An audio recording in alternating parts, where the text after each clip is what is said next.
Beyblade vs Dynamite ended last month, and with any Beyblade series, there are always Beyblades that are loved and Beyblades that are hated. So in today's video, I am going to rank every single Dynamite Beyblade. I created a poll asking you guys to vote on which Dynamite Beyblade was your favorite. We got around 5,500 votes, and today I am going to go over the results.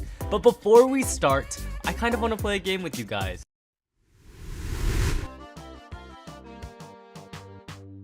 Here are 3 scales with 3 different Dynamite Beyblades on them. If you guess which Beyblade weighs the most, you win. But if you get it wrong, you're going to have to subscribe. I'll give you some time to think. Alright, so the fattest Dynamite Beyblade here is Savior Valkyrie, weighing in at around 74.37 grams.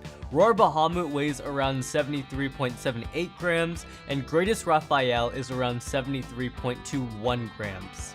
Anyway, if you got it wrong, welcome to the weirdest Beyblade channel on YouTube, and if you got it right, we'll get you next time. Anyway, let's start this Dynamite Beyblade ranking. In last place, we have Dynamite / Savior Perseus with only 36 votes, which is like 0.7%.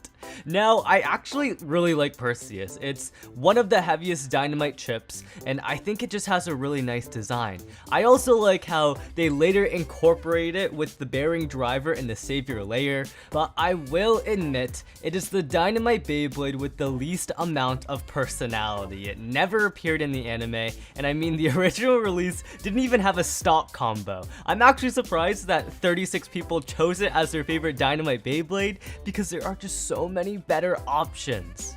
Next, ranking in 11th place, we have Dynamite Belial with 142 votes. Now, the pre-evolutions of Beyblades with mid-season evolutions tend to be overshadowed by their upgraded counterparts, so it makes sense why Dynamite Belial ranks this low.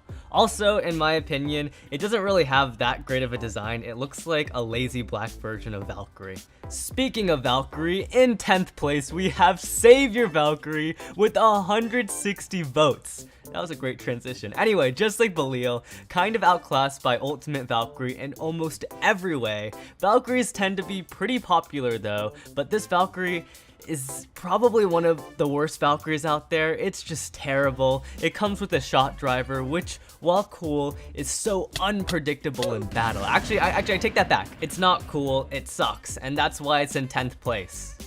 In 9th place, we have a Beyblade that I was not expecting to rank this low. With only 219 votes, we have Dangerous Belial. This is the main protagonist Beyblade, guys. And I don't understand why it's so low. It has some really awesome gimmicks. Its layer features rubber, it has a bound attack, and an interesting driver. It's also not that bad in battle, but I guess people just don't like Belial, and I have no idea why. So I went and asked my Discord server why, and this is what they said. It's fat and ugly. Ouch, guys. Next up, in 8th place, we have the main antagonist of the series, Greatest Raphael, with 277 votes. Greatest Raphael has a very intricate gimmick which gives the illusion of a halo over the Beyblade mid-battle. It's a really interesting ability, but it is quite gimmicky and tends to hurt the Beyblade in battles. Not only that, while in the anime the Beyblade is crazy strong, the owner Rashad isn't the most popular character, and because of those problems, this Beyblade only ranks in 8th place. 7th place, we have Roar Bahamut with 336 votes. I actually love Roar Bahamut. I think its design is beautiful. I love the pink. The Beyblade is just great in real life. And overall, it's just a really solid Beyblade. I can't really think of anything wrong with, well, maybe the moment driver can sometimes be unpredictable. But besides that, this Beyblade does everything right. Now, even so, the reason I think it only ranks in 7th place is because the next 6 Beyblades are just that great. They're all super popular, iconic Beyblades that most fans tend to love, and while Bahamut is still a fan favorite, I feel like throughout the years, it's kind of lost its hype. Originally, everyone loved Arc Bahamut and its original owner Boa, but then in GT, we got Dread Bahamut with Blind as its owner, and I don't think he won one battle in all of his appearances. And now we have the new owner of Bahamut, Bashara, and while I love the guy, he's still not as great as Boa in my opinion. On to 6th place, we have Prominence Phoenix with 375 votes. For years, people have been wanting an evolution to Phoenix, and we finally got it in the Dynamite series. The original Phoenix had the ability to release its armor mid-battle and use it as a weapon, and this Phoenix is no different. Not only that, in the anime, its owner's name is Pain. Flippin' Pain, guys, and so far, he seems like a pretty fierce opponent. Now, the thing I think that holds Prominence Phoenix from not ranking any higher on this list is probably its performance in real life. While the layer isn't terrible, the parts on Prominence aren't too good. The Universe Driver and Taper Disc are not only unoriginal parts, but also not that competitive. I feel like if they gave this Phoenix some new driver or Metal Atomic, this Beyblade would be even more popular. In the number 5 spot, we have a Beyblade I was not expecting to see here. Next up, we have Vanish Fafnir with 395 votes, barely beating out Prominence Phoenix. Fafnir is usually one of the most popular Beyblades in every series, so to see it only rank in 5th place is surprising to say the least. And don't get me wrong, 5th place is great, but for Fafnir, I'm not so sure, and I think the reason why it ranks so low is that it doesn't really do anything different from past Fafnirs. Its main gimmick is that it has rubber and its steel spin, just like all 4 Fafnirs before it. It doesn't really add anything new or interesting to the Beyblade. Maybe the fact that the whole ring is rubber, but let's be honest, like the whole ring on like Wizard and Mirage were also rubber and they just didn't bend like that. Anyway, while spin stealing was cool back in the Evolution series, now it kinda just seems like an overplayed gimmick. Next, in 4th place is another Beyblade. That surprised me, but this time it's a good thing, with 425 votes, ranking above Fafnir. We have Cyclone Ragnarok. Oh my goodness, guys, Ragnarok ranked above Fafnir, that's crazy! I was not expecting Cyclone Ragnarok to rank this high, but the more I think about it, the more it makes sense. Ragnarok Beyblades are usually not that popular because of their terrible burst resistance and performance in real life. However, Cyclone Ragnarok is the closest Ragnarok has ever gotten to being good. While the Beyblade does burst every now and then, it doesn't burst nearly as much as past Ragnaroks. Mix that with the heavy Giga Disc and the stamina driver Never, this Beyblade can be considered one of the better Dynamite Beyblades competitively, which is not something I thought I would ever say about a Ragnarok. Also, the design in my opinion is the best Ragnarok has looked in years. Now we are on to the top 3. These 3 Beyblades alone made up more than 50% of the votes. In 3rd place, we have Guilty Longness with 511 votes. This Beyblade is absolutely dominant in real life, guys. I think it's the best stock combo Beyblade ever released. It's just so powerful. Not only can you use any weight on the layer and chip also have metal infused in it, making the Beyblade layer extremely heavy.